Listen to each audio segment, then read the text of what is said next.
الله وبركاته. نحمده ونصلي ونسلم على رسوله الكريم. Amma ba'd. Alhamdulillah, kita bersyukur kehadirat Allah.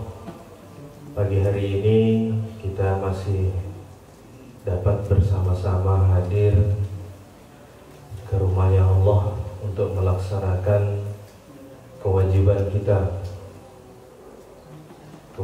kita kepada Allah sebagai seorang hamba. Maka ini suatu nikmat yang sangat besar kepada kita, karena ini adalah suatu kewajiban bagi kita. Ada bapak ibu yang datang sholat subuh dapat imbalan gaji? Nggak ada yang diiming-imingi dapat uang. Nah, tapi kita datang semata-mata karena kewajiban kita kepada. Maka itulah bentuk sebuah keikhlasan. Sama seperti kalau kita ditanya orang 1 tambah 1, jawabannya 2. Mau dikasih hadiah tak dikasih hadiah, kita tetap menjawabnya 2. Kenapa? Karena itu adalah sebuah jawaban dari keikhlasan. Begitu juga kita melaksanakan perintah Allah semata-mata karena kewajiban kita kepada Allah. Karena banyak orang yang sholat mengharapkan mak lapang raja kiambo, berarti dia ibadah masih mengharapkan imbalan. Mengapa sholat biar lapang rezeki Allah? Padahal sholat itu merupakan suatu kewajiban. Ada imbalan tak ada diimbalan, itu adalah suatu kewajiban kita kepada Allah. Maka kita alhamdulillah pagi hari ini kita bisa melaksanakan perintah Allah. Kemudian salawat dan salam tak lupa kita hadiahkan kepada Nabi kita Muhammad sallallahu alaihi wasallam. Allahumma salli wa sallim wa barik ala sayyidina Muhammad wa ala alihi. Semoga kita bisa mendapatkan syafaat dari beliau nanti di yaumil akhir. Amin Allahumma amin. Bapak, Ibu, saudara-saudara jamaah salat subuh Masjid Al-Bihar yang dirahmati Allah Subhanahu wa taala. Kita mulai kajian kita. Kalau saya membawakan itu ya memang kajian tauhid sebagaimana yang sudah disepakati sebelumnya. Maka Bapak Ibu yang dirahmati Allah, sebelum kita mulai, kita ambil keberkahan dari kajian kita ini ya. Al-Fatihah. A'udzubillahi minasyaitonir rajim. Bismillahirrahmanirrahim. Alhamdulillahirabbil alamin arrahmanir rahim maliki yaumiddin. Iyyaka na'budu wa iyyaka nasta'in ihdinas siratal mustaqim siratal ladzina an'amta 'alaihim ghairil maghdubi 'alaihim waladdallin. Maka kenapa kita harus mengaji tauhid? Kalau bahasanya para ulama itu mengatakan ilmu kalam. Kalau kita mengenal dengan ilmu tauhid. Kenapa? Karena ini adalah menyangkut tentang keimanan kita. Maka kita beberapa hari pertemuan sebelumnya sudah kita bahas tentang dasar-dasar daripada pondasi-pondasi keimanan kita. Karena belakangan ini sudah mulai menurun, mulai merosot di generasi-generasi kita dan anak-anak kita tentang dasar-dasar keimanan. Sehingga khawatirnya iman-iman kita ini bisa dapat melenceng. Iman kita bisa melenceng. Dan dampak terburuknya adalah iman kita ini bisa rusak. Kalau iman sudah rusak, maka ini suatu hal yang musibah sangat besar. Maka kita di sini kita awali kajian kita buka kitab kita, yaitu kitab Jawahirul Kalamiyah, tentang ilmu kalam ataupun ilmu tauhid. Bismillahirrahmanirrahim. Alhamdulillah wa sallallahu ala sayyidina Muhammadin wa ala alihi wa sahbihi wa sallam. Wa ba'du, kemudian penulis mengatakan fahadihi risalatun mustamilatun. Ini adalah sebuah catatan yang merangkum alal masailil muhimmah fi ilmil kalam, atas bahasan-bahasan tentang pelajaran tauhid. Qaribatul ma'khadi lil afham, sangat mudah untuk kita pahami. Jadi bahasa-bahasa di dalam kitab tersebut memang mudah untuk kita orang-orang awam ini memahami dari pembahasan-pembahasan materi dalam kitab tersebut. Wa ja'altuha ala tariqil su'al wal jawab, dan saya telah merangkumnya, telah membuatnya di dalam pembahasan dengan tanya jawab, macam di buku Yasin. Nah, ada huruf sinnya, ada huruf jinnya, ada soalnya, ada jawabnya. Wa tasahhaltu fi ibaratiha, dan aku telah membuat mudah di dalam tulisan-tulisannya, di dalam uraiannya, tashilan litullab, agar mudah dipelajari bagi setiap pelajar. Muqaddimah. Yang pertama, sin, ma ma'nal aqidatul islamiyah. Apa itu makna akidah Islamiyah? Makna akidah, aqaid Islamiyah itu apa? Maka jawab, al-aqidatul islamiyah, akidah Islamiyah itu adalah huwal umur allati ya'taqiduha ahlul Islam, yaitu keyakinan kita terhadap dasar-dasar ataupun pokok-pokok dari agama.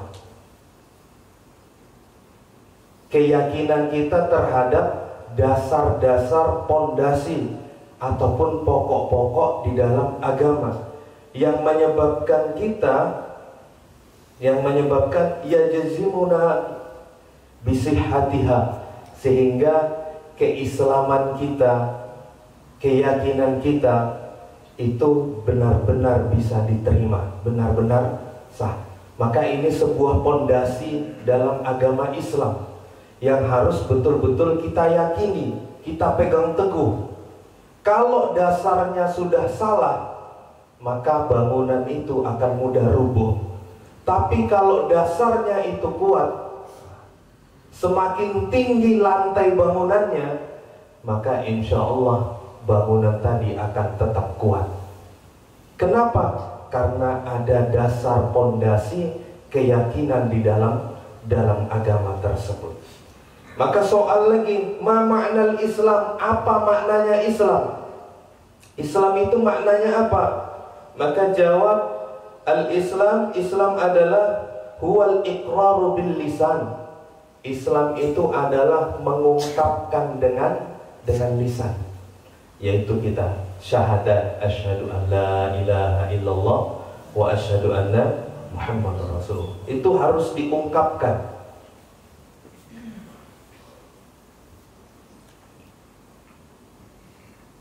Wassadiqu bil qalbi, kemudian sudah diungkapkan, hati kita ini membenarkan. Jadi harus sinkron antara yang kita ucapkan dengan apa yang ada di dalam hati kita. Bi anna jami'a ma jaa'a bihi nabiyuna Muhammad sallallahu alaihi wasallam, dengan meyakini, udah diikrarkan, diungkapkan, kita yakini dengan hati kita bahwa apa yang dibawa oleh baginda Nabi, baik sabda Nabi, baik akhlak Nabi, perilaku Nabi, apa saja pun yang berkaitan dengan Nabi, kita harus percaya, kita ikrarkan, kita ungkapkan, kemudian kita benarkan dengan hati bahwa itu adalah hakun, benar, yang dibawa oleh Nabi, yang diajarkan oleh Nabi, yang dicontohkan oleh Nabi. Hakun adalah benar, wasidqun, adalah benar. Hakun pasti, wasidqun benar. Maka kata Imam Al-Ghazali mengatakan di dalam kitabnya, garis merah pembeda antara orang mukmin dan orang kafir ada terdapat pada baginda Rasulullah Sallallahu Alaihi Wasallam. Kalau orang tak percaya pada baginda Nabi, nggak usah seluruhnya, salah satu saja yang dibawa oleh baginda Nabi dia tak percaya, maka bisa rusak imannya, maka jadi jatuh kepada kekafiran. Jangankan tak percaya, mengolok-ngolok, menertawakan apa yang dibawa oleh baginda Nabi, ini bisa jatuh kepada kekufuran. Contoh, kita tahu jenggot ini adalah sunnah Nabi yang dicontohkan oleh Nabi. Kalau kita jadikan jenggot sebagai bahan candaan, bahan olok-olokan, dan orang tertawa, dan orang yang tertawa tadi dia tahu jenggot ini adalah merupakan salah satu sunnah Nabi yang dicontohkan Nabi, dia tahu itu sunnah Nabi, ikut tertawa, maka dia khawatir bisa jatuh kepada kekufuran. Apa saja, jangankan mengingkari, mengolok-olok, ikut tertawa, itu bisa jatuh kepada kekufuran. Maka orang-orang Arab dahulu, mereka itu nggak percaya pada Nabi, tapi mereka tetap percaya kepada Tuhan yang Esa. Makanya orang-orang Arab terdahulu mereka menganut monotheism, meyakini Tuhan itu satu, tapi masih nyembah berhala, sebagaimana yang disampaikan beberapa pengajian yang lalu oleh Ustadz Anwar. Orang itu yakin sama Allah, tapi dengan perantara berhala-berhala. Mereka tak pada yakin dengan apa yang dibawa oleh baginda Nabi, maka imannya tetap jadi rusak. Karena hakikatnya iman, hakikatnya Islam adalah ikrar, mengucapkan percaya dengan Allah, percaya dengan Nabi. Kalau salah satu tidak dipercaya apa yang dibawa oleh Nabi, jangankan tidak percaya, dijadikan candaan saja, ini bisa jadi satu jatuh kepada kekufuran. Contohnya banyak, seperti jenggot, seperti jilbab, seperti jubah, seperti sorban, seperti cadar. Kalau kita jadikan bahan candaan, kita tahu itu sunnahnya Nabi yang diajarkan oleh Nabi, kita jadikan candaan dan ketawa, nah, berarti sudah mengolok-ngolok apa yang dibawa oleh baginda Nabi. Na'udzubillah, tsumma na'udzubillah. Maka kalau bercanda-canda itu ya canda-canda biasa aja, kita sesama kita, nggak usah bawa-bawa tentang apa yang dibawa oleh baginda Nabi. Paham sampai di sini ya? Paham ya? Maka orang terdahulu, orang-orang Arab terdahulu, mereka hanya nggak terima dengan Nabi. Mereka percaya Tuhannya satu. Tuhannya satu.